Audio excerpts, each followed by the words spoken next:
నమస్కారం. ఇది బ్రహ్మ ముహూర్తం.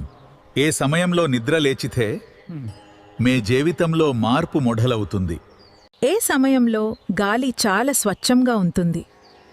ఒక డీప్ బ్రెత్ తీసుకుంటే శరీరం ఫ్రెష్గా అనిపిస్తుంది. బ్రహ్మ ముహూర్తంలో ధ్యానం చేస్తే మనసు ప్రశాంతంగా ఉంటుంది. టెన్షన్ మెల్లగా దూరమైపోతుంది. బ్రహ్మ ముహూర్తంలో చదివిన ప్రతి విషయం సులభంగా గుర్తుంటుంది.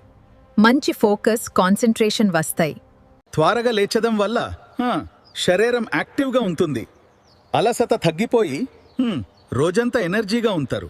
ఏ పవిత్ర సమయంలో ప్రేయర్ చేస్తే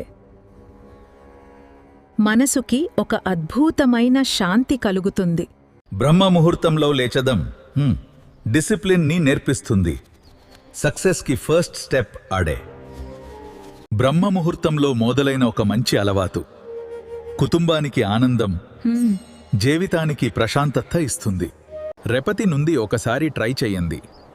బ్రహ్మ ముహూర్తం మీ జీవితంలో ప్రశాంతత మరియు ఆనందం తీసుకురాగలదు.